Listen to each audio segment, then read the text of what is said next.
walked out of his office, and I thought to myself, I can't change the world. I can only change myself. And this, I'm not going to do this anymore. And I went back out to the people who were directing people, and I told them what he said, and I left. And I thought, what do I need? I need to go on a pilgrimage. Okay.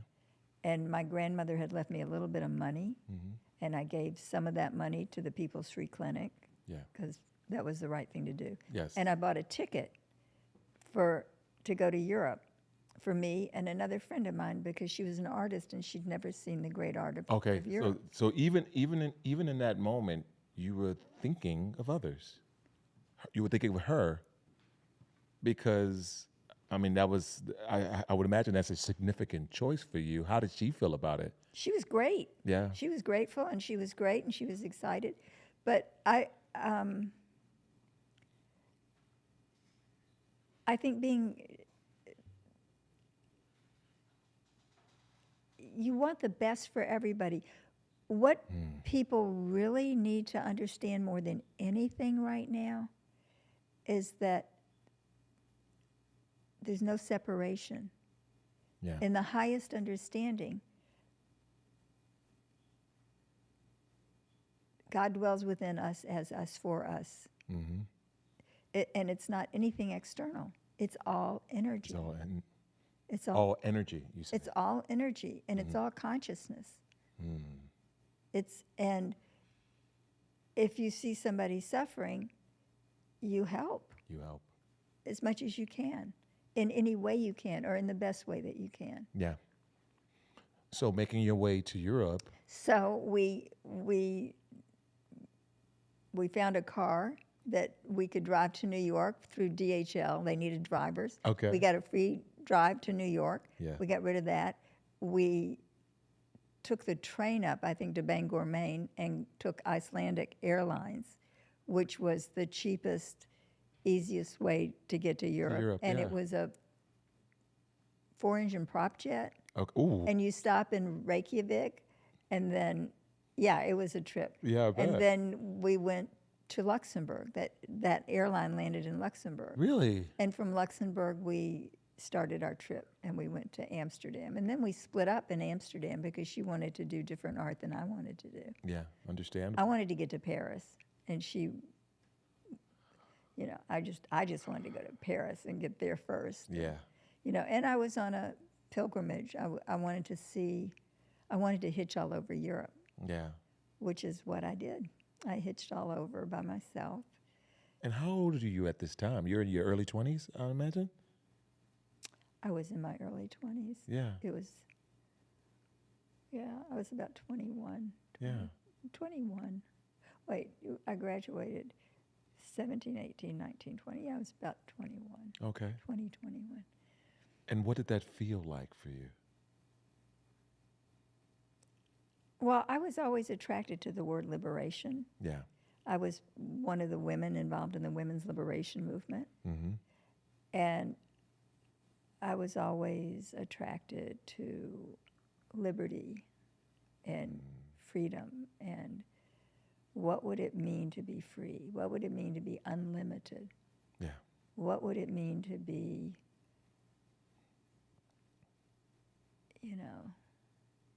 free?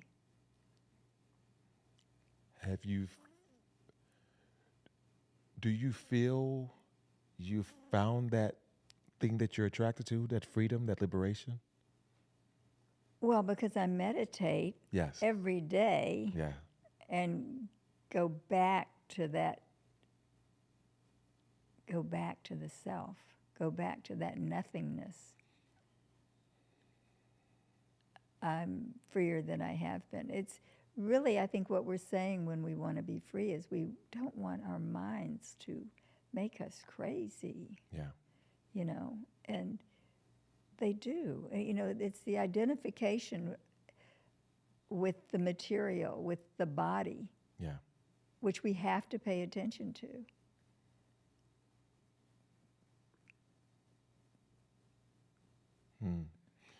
When did you get to India? I got to India much later. That was part of the intention for that trip, but I didn't make it to India. You didn't make it Not on that that specific trip. Okay, okay. No, I didn't go to India until I had a push-pull for India, Yeah. and I've had some great teachers, and I want to acknowledge them. My first great teacher, besides Judith Lassiter, was Marge Barstow, who was Okay. my Alexander Technique teacher. And I started studying with her in 1976. And she was the first teacher that Mr. F.M. Alexander certified. So she was really? a great teacher, and she had been a dancer, and she was amazing. And I have a letter from her certifying me. Yes, I saw that letter. Yeah, I thought it was Which pretty amazing. That was really nice. Yeah, And then I full met, circle moment, honestly. yeah, it was just amazing. And then my other teachers, I've had 2 Siddha Sadgurus. Yeah, And my first guru was a man, and then his successor was a woman. And I'm totally grateful to them. And then another teacher of mine was a Rinpoche, a Tibetan Lama. And I'm grateful for he would, if I would ask, he would say, I'm not your teacher, I'm your guide. Because he really wasn't my teacher, but I Yeah. learned a lot being with Right. him. I arranged his schedule for about 6 years and made his reservations and traveled with him a bit. And it was an amazing experience. And then I have another teacher who is a neuroscientist. okay. And if you are an educator, you have to stay educated. Absolutely. You know, so, and you have to find education in everything. You Yeah. know, everything. Even if you're sitting and watching television, if you do it with that, The intention to learn. Yeah. then it's, you know, it's a great thing. And I pretty much think of life that way. Yeah. It's about learning. I had a conversation last week with my last guest, and he said a certain thing. I'd love to hear your thoughts on it. He said, "What's wrong with being wrong?" And the way I took that in as is not to be arrogant enough to think that you know everything, but to take the opportunity to always consistently learn. To say, well, maybe what I'm thinking in this moment, there's something that may be off a little bit, or I can learn more to add to it. I'd love to hear your thoughts on that. And what's the question again? So, what's your idea of saying what's wrong with being wrong? That you're okay with being wrong in any moment, saying that there's the opportunity to learn because you don't know everything. Well, I think it is arrogant to think that one knows everything, or to think that things don't change, Yeah, because things can change in a heartbeat. You can die in a heartbeat. that's so true. That is so true. Yeah. And so I think that humility is really important. And if you have humility, then, yeah, it's okay to say I'm wrong. Yeah, Oh, I didn't understand that. Or I'm going to expand my field of learning. yes. And as But go on. I think that where people get caught up is in power struggle. And So true. if you are in a power struggle, there's not going to be any room for love. So true. And the only way out of this is love. And it's not romantic love. Yeah. Yeah. Because you talked to me about that. We were talking to me about when we first met, about the different levels of love, the different types of love. So really quickly, going back to something we said earlier, at the puja, you said love isn't there. It wasn't on one of the rocks. Why not?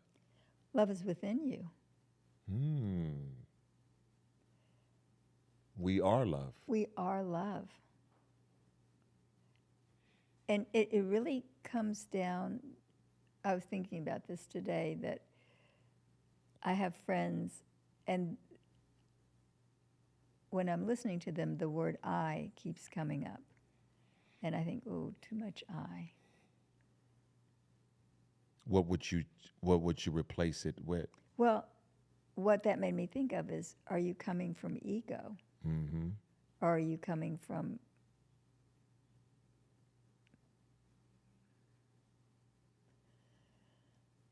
Love. So if I replace the I with a we, would that be more leaning into a space of love, you think? I don't know. I don't know if it's a thing of words. Maybe it's just a thing of being quiet. Or intention? Our intention.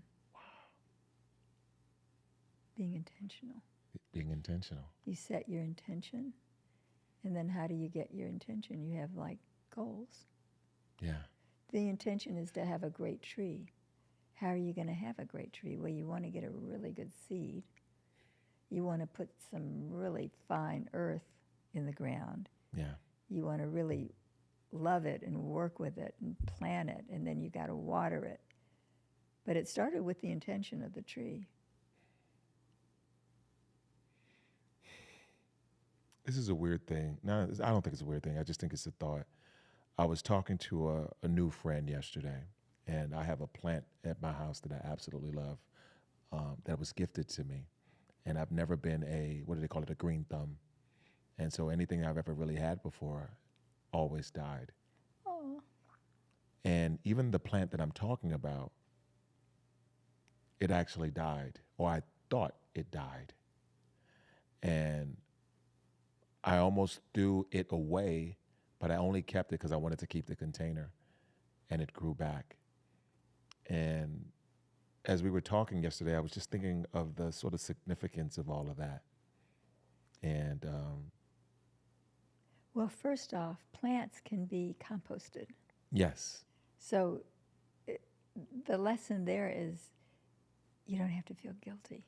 See, I think what really hangs people up more than anything, if they're conscious, is the capacity to feel guilt and shame. Yeah. And then you have people, as we're seeing now, we have people who don't have empathy. They don't have guilt and shame, and they're not good for other people. But so the question that I'll ask you with that is, you said dealing with guilt and shame. Should we have a certain amount of level of it, not too high, not too low, a middle ground? I think that you have whatever it is you have. And this takes us back to something else that you said about wrong. Yeah. What's wrong with being wrong? What's wrong with being wrong is, does it take you into judgment? And then that takes us back to what we were saying, I think, before we were on camera, which is discrimination and attachment. Yeah. You have to judge from the perspective of having discrimination, but you don't judge in terms good, bad. With Is it just what is, as opposed to good or bad, or just what is? well, there is good and bad. Okay, there is good and bad. Oh yeah, Yeah. come on. No, I remember when I was. I'll tell you this story. I was Yeah. with one of my gurus, Yeah. and we were actually in Houston, and we were at our meditation ashram or monastery in Houston. We were looking out the window. The year was 1984, Okay. and we saw a bag lady. Okay. Okay. And I said, "Oh, Guruji, we don't have bag people in Houston. This is the first time I've ever seen one." Mm-hmm. And I was just like shocked and horrified. And she looked at me and she said, "Oh, it's going to get so much worse." And then I piped up and said, "I've just been doing my best to love everybody. I just want to love everybody." I said, I've been trying to love Hitler." And she turned around and looked at me and she said, "There was nothing good about Hitler." There was nothing good about Hitler. She said, "This is the world of good and evil." And it just stopped me in my tracks. And we talked some more, and what she was talking about, the material world, the 3D reality, third dimension, has good and evil. And I think our destiny is to be light beings, light warriors, light workers. Okay. Our job is to bring light. That's what love is. And is that each and every individual? Because then when you talk of a person like Hitler, what was there any light in him at all? I don't think so.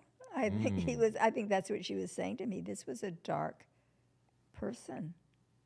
There are evil people, I would agree. I would agree. you know, and you've got it. That's again where discrimination comes in. Who am I going to spend time with? Yeah. Do you think when you have people who are dark, are they necessary in this world?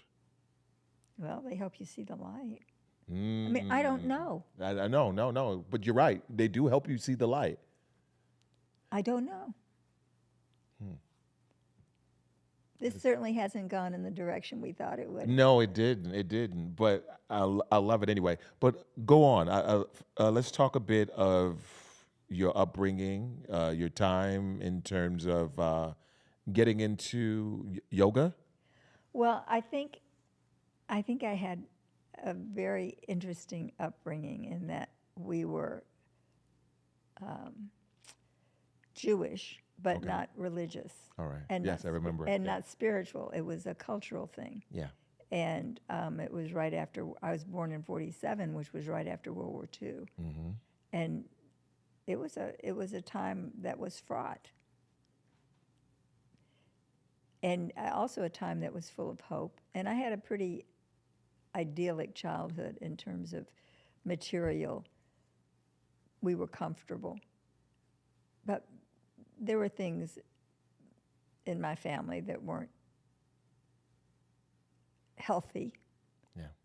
you know, which I think if people are honest, everybody comes out of dysfunction in this culture. Yeah.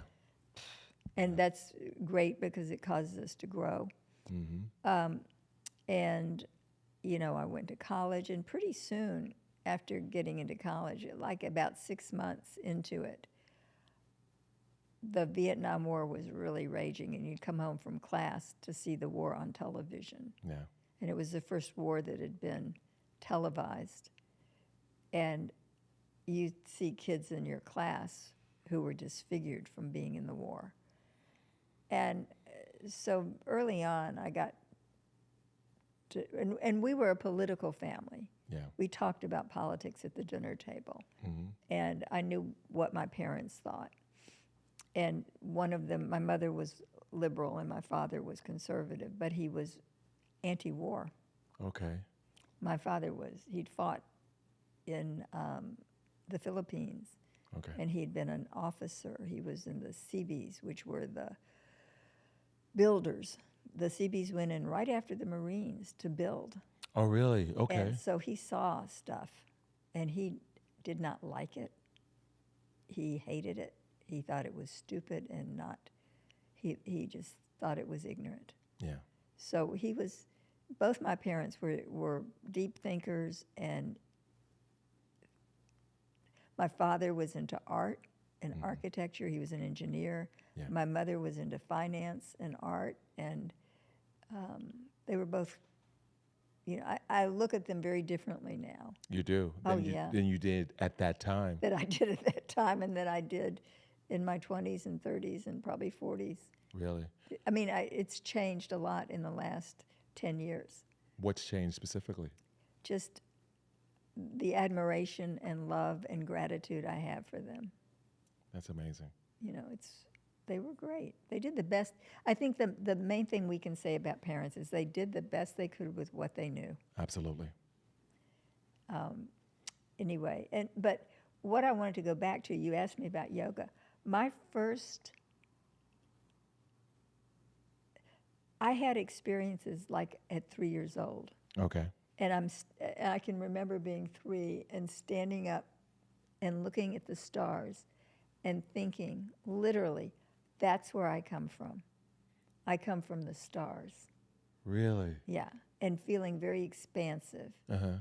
And then... At the age of 3? At the age of... I was 3. I was Okay. about 3 and a half. And I remember that. because I would ask my parents, why was I born? Why am I here? Yeah. And my father's response was, you think too much. my mother was just, she did not know what to say to me. Yeah.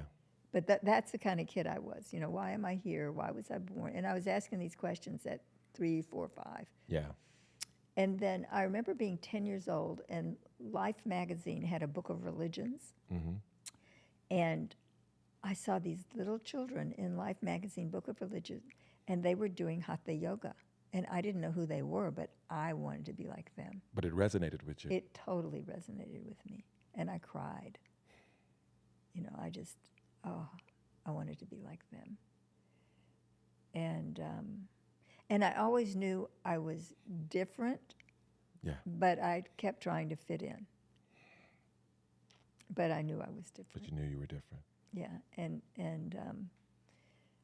I found comrades in the anti-war movement and the women's movement, but it still wasn't the right fit for me. And then I found my Alexander Technique teacher, and I started studying Alexander Technique, and I loved it because it was true. Yeah. It was totally the truth. We have a head, we have a body, the neck is free, the whole head eases up, the whole body follows, lengthening and widening. It's about watching yourself. It's about habitual response, learning to inhibit, learning to direct yourself consciously. Yeah. It was true. And it was the use of the self. And I just loved it. And I loved my teacher. She was amazing. Yeah. And then I started having spiritual. I was in a relationship and it didn't go right, and we split up. And that's when I really started meditating, and I started seeing this being who I thought was Buddha, but it wasn't. It was a great saint from India who was no longer in his body, but he was the real deal. And then I started meeting people from his lineage, and there was a living guru. And I ended up meeting the living guru. And I've had incredible spiritual experiences. Yeah. I've had Kundalini awakening. That teacher gave me Kundalini awakening. The Kundalini is the energy that lies coiled. Mm-hmm. Kundala means coiled, and Lini means 3.5. 3.5? Yeah. Okay. And this energy lies coiled 3.5, and it looks like the medical caduceus. Okay. And that represents the Kundalini, and the Ida and the Pingala, which look like two snakes that cross over. Okay. Yes, I've seen. Yeah. Okay. Yeah, and each place they cross over is an energy center or a chakra. Each one of those chakras have petals, and each of the petals have a specific vibratory rate, and each one of those rates is a letter in the Sanskrit alphabet. And all languages come from Sanskrit, so all languages come from within us. Isn't that fun? I've learned something new today. Yeah. That's really amazing. So where did it come from being, and I'm just going to use these terms loosely, the student to the educator? I've always been an educator. I've always been interested in learning and teaching and learning and teaching. Yeah. Always. And my father used to say, what would he say? Quit pontificating. I mean, telling an 8-year-old you're pontificating. That you're pontificating. And I had to go look up the word. What is he talking about? But I was always interested in the truth. I was always interested. He took me to see the Song of Bernadette when I was about 5 years old, and Bernadette was a great saint. Yeah. The Lourdes is her place. Okay. And people are still going to Lourdes, to the waters of Lourdes, which is in, I think, on the border of France and Italy. Okay. And then we had next door neighbors who were Italian Catholic, and the mother, Landina, she had a grotto in the backyard, and I would go out there with her at sunrise and pray to the Blessed Mother, which. And how old are you at this time? 5, 6. Wow. 5. Yeah. Little. And I was just always interested in other paths. I was interested in Muslims. I was interested in, I was very interested in China. And I dressed up like a little Chinese girl every Halloween. No, you didn't really. I really did. I was very interested in Japan. Yeah. Have you been to those countries? I haven't been to China and Japan. Okay. But Is there plans, intention to? I would like to go to Japan, and I'm not so sure about China. Yeah. I got out alive. I remember when my guru told me I had to go to India, Mm-hmm. and I said, I've never been. And then my thought in my head was, and I don't want to go. Yeah. And she said, you have to go. And I thought, I never got out alive. Oh, I know what she said to me. Wow. I said, I've never been. And she looked at me and she's kind of like shaking her head and only a million lifetimes. And I thought to myself, and did I get out alive? No, I never got out alive. So my life has been like this exploration of consciousness Yeah. and who am I? And who are you? And basically I'm nothing. So when we met, you talked to me about one of the great loves of your life, Soren. And what I personally got from it is I don't know if I've experienced that type of love yet. Could you talk to us a bit about that? Well, I will. What happened, Soren he was about my age. And I met a friend of his who was a stone cutter. And he was the boyfriend of a former student of mine. And he and I spent a couple of hours together, and he said, I have your perfect soulmate. And I said, okay. And then he spent time getting us together. Yeah. So we would talk. And that was in the summer, and I think in September, I finally called a guy, Okay. Soren. And the minute I heard his voice, there was recognition and resonance. Parts of yourself in him, or parts of him in? Somebody I loved him. Yeah. I just loved him. And he had the same experience. Yeah. But we didn't talk about it. And he was very soft-spoken and very gentle. And he was perfect for me. He was a jewelry designer. Okay. And I have always been into Yeah. jewelry Yes. and gems because Yeah. their energy. Yeah. And he and I, we were just on the same page about everything, lifestyle, politics, everything. And he was conscious. And so we had a relationship that was on the phone for about 3 months, Okay. where we talked on the phone all the time. Nonstop. Okay. And then we finally met, I guess, in January the following year. Okay. And we just didn't want to be apart. And he lived in another part of the country, and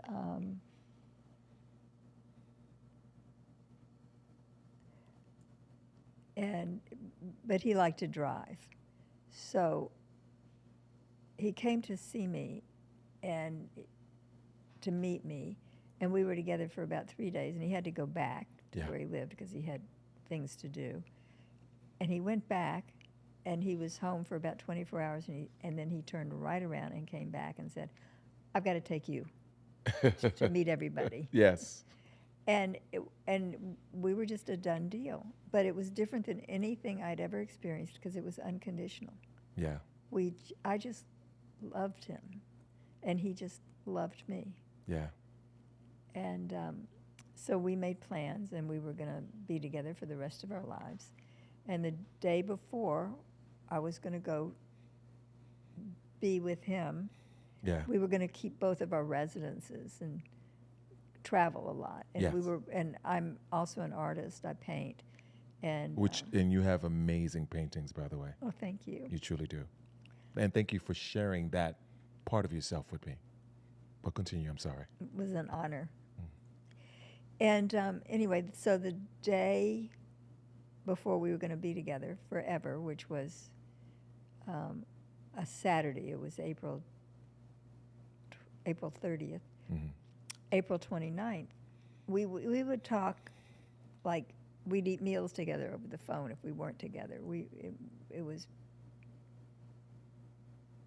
were inseparable. Yeah. And I couldn't get hold of him after about 1:30. And the last conversation, he sounded funny. And one of the ways that I related and was committed to in the relationship was if I was uncomfortable with anything, I would talk about it. Just say it. Yeah, just Yeah. say it. And if I did something out of ego, I would catch myself and confess. I would acknowledge, wait. We kept it clean. There was something in his voice in the last conversation that wasn't right. And I thought, I'm going to see him tomorrow. You're going to discuss it. Yeah. And I found out what wasn't right. Anyway, I couldn't get hold of him, and he didn't call me. Yeah. And about 3:30, I realized he had gone. He wasn't on the planet anymore. He was dead. You could feel it? I felt his energy gone. And, but I kept trying to call him and kept trying to call people that we knew in common where he was. Yeah. I couldn't get hold of anybody. I was up all night. Finally, at 7 in the morning, I got hold of a woman who he was really close to. She went and she found him, and he had been up on the roof. And his house was built on 14-foot piles because he was on the ocean. Okay.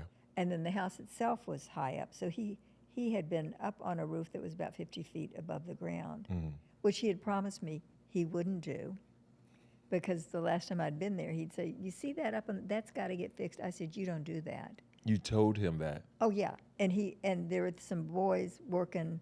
I said, you get those guys to do it. And he promised many people he would not do it. And he did it, and he reached too far. The ladder slipped, and he fell, and he was gone, which is why he sounded funny, because he had promised me he wasn't. Because he had promised. And he'd been up on that roof all morning. And so I think you asked me about courage, and I think after he died, it's taken a lot of courage to fall in love with life again. It did. Yeah. Because I had never, it was devastating, and I had never lost anybody. I'd been married for 30 years and divorced, and the divorce was not, it was a cycle. It ran its course. It ran its course, exactly. This hadn't run its course. This was devastating. In the grand scheme of life, what do you think about that? And in the grand scheme of life, I am grateful to have known him. I'm grateful that that whole experience happened. Yeah. Because I think we got mosquitoes in here. I'm sure of it. I'm grateful for the whole thing. It's been such, it's made me a better person. I'm definitely more open to all the different dimensions because he comes and does things. Yeah. The latest things he's done was a couple of, like about a month ago, my Alexa went off on her own and played a jazz song in the wee small hours of the morning. Yeah. That is not a song I would choose. It's he taught me to love jazz, but I don't play jazz except for the songs we listen to together. Yeah. But I knew it was him. And he'll do things with the lights. He'll do things with the microwave, which I don't use. Yeah. And then a couple of days ago, I'd been on a retreat for 7 days and got back. Yeah. And Alexa played some classical music that I wouldn't have played. You wouldn't have played. But he did. And so and I do feel him watching me. Yeah. And I've been open to mediums, and I've had I'll tell you a really, a friend of mine Mm-hmm. was having a reading with a medium, Okay. and he's a well-respected musician. He's an incredible guy. And in the middle of his reading, the medium said, "There's a man who's here, and he's quite insistent. Yeah. He wants to talk He to wants Joan." to talk to. And so my friend, and the way she does it is through text. She Yeah. doesn't talk or anything. She just texts us. Mm-hmm. And he texted his wife, and he said, "Do you have a great Aunt Joan?" And there's a man here, and he wants to talk to Joan. Yeah. And his wife said, "That's Soren, and he wants to talk to Joni." Joni. And so he talked to him, and the first thing he said, "What were you thinking? Why did you get on that roof?" That roof. Yeah. And it was pretty incredible. That is pretty incredible. So it is an incredible experience. I'm grateful for it. I've never been that sad and that bereft and that devastated in my life. I still miss him, Yeah. but it's made me a better person. And if and when I fall in love again, Mm-hmm. it'll, I'll come from a really Authentic place. authentic place. Thank you, Ron. Yeah. Yes. I think the whole thing made me much more real. Yeah. Most people don't have that kind of love. No, they don't. So I got to tell you, when I there's thought of a that, mosquito. yeah. It's right above you. Well, I guess he wanted to be on the show as well. Yes. And that's how it goes. It's becoming so popular. No. Well, of course it is. The thought that I was thinking really quickly, we talked about courage, and that was one of the questions. The name of the podcast is Courage Over Comfort. So you would say that was a courageous moment in your life that defines where you are right now and where you're going, which is really incredible. It certainly hasn't been comfortable. It certainly, And I it imagine. certainly, it's taken courage to fall in love with life again. Yeah, it is. It does. I completely understand it in my own different way. As I was telling you earlier on, I was in Colorado for some training for a race that I was doing. And it's so interesting. I was there for 4 days, and I was literally in 4 cities in Colorado. I flew into Denver, went to Colorado Springs, went to Ouray, went to Leadville, back to Colorado Springs. And one of all of that aside, I was on the mountain, and I was in just one of the most uncomfortable places. So I'm going to say something, and I'm just going to say it, whatever you take from it. Go for it. Because when you just talked about him being on that ladder, I thought of a moment that I was feeling on the mountain. It's Twin Peaks. It's called Twin Peaks, and it's in Ouray. And it's about just shy of 11,000 feet elevation. But the last half a mile was scary because I thought I was going to fall off that mountain.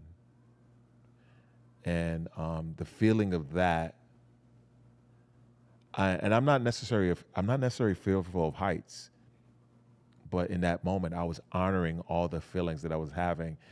And there's this weird thing that I'm feeling in my life right now where I almost feel like I'm seeing the future or feeling the future, and sometimes not even my future, but just things around me.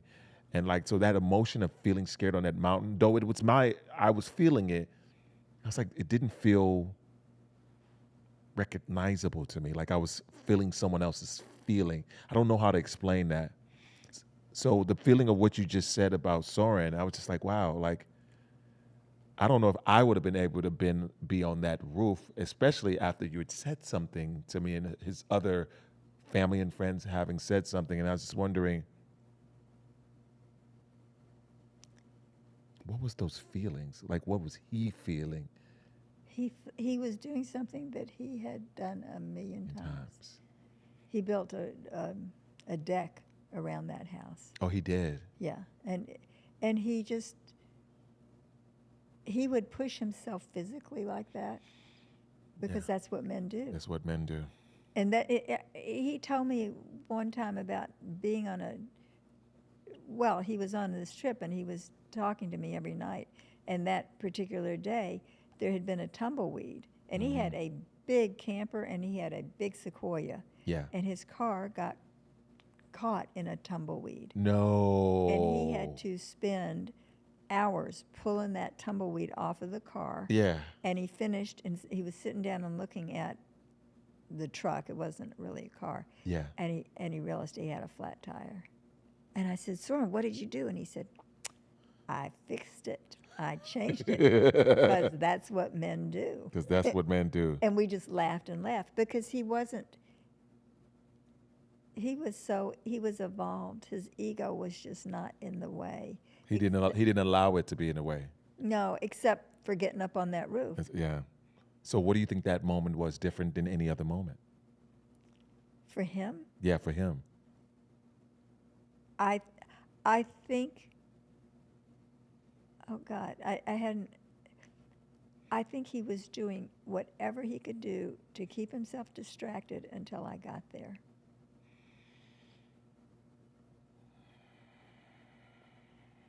Wow.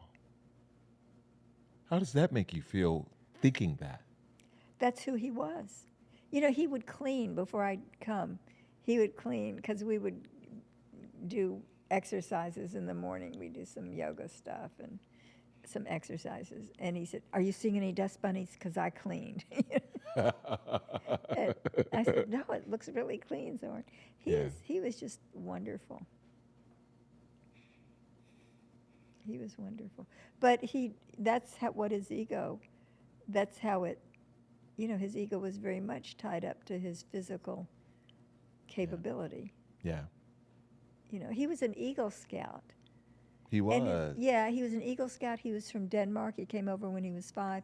Yeah. And his dad had been in the Danish resistance and had been captured by the Nazis and had been in a POW camp. Yeah. And he grew up and he was the oldest of 5 kids. Yeah. And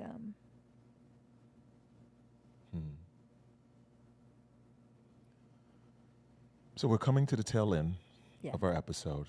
And another question I love to ask is, what do you believe your purpose is? Or do you even believe that you have a purpose? well, my purpose or my mission? Either or. I think, And what's the difference to you? yeah, I know that I am supposed to educate. Yes. That's who I am. Yeah. I know I'm also an artist. And some artists, just the way they live their life is their art. Yeah.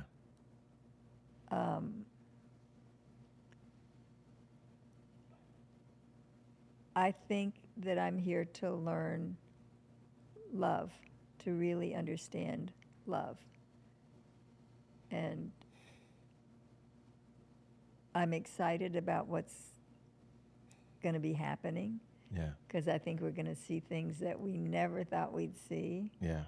And I want to welcome it with open and loving arms. Yes. Yes. I love that. I love that. Yeah. And it's just been I'm so grateful that we met and that Yeah. we met in the way that we met. Yeah. So serendipitous. Yeah. Yeah. And I think that's the biggest thing that I've been experiencing in life is that very moment. And I find myself, instead of running away from the moments, like totally immersing myself in it, even through the idea of fear and whatever's going on around me. I refuse to sit in the darkness as we spoke. And so I love that. Sometime I'd like to come back and interview you. You know what? I would absolutely, we're going to do that. That's a date. Okay. I would absolutely love to do that because I think that's the kind of first and foremost, the idea of this podcast. And I love to hear others' perspectives of what I may have to say and what they may garner from it. So it's an absolute date. Okay, great. Yeah. Anyway, that has been Courage Over Comfort. Everyone has a story we're telling. As you can tell, Joni Levine, is it Levine? Sorry. Levine. Yeah. Joni Levine Mercer has an incredible, incredible story, and I am so blessed to have her on. Well, I'm so grateful to be here, Yeah, and I'm so grateful to have you in my life, Ron. you too. You as well. Thank you. You as well. All right. Peace. Peace and love. And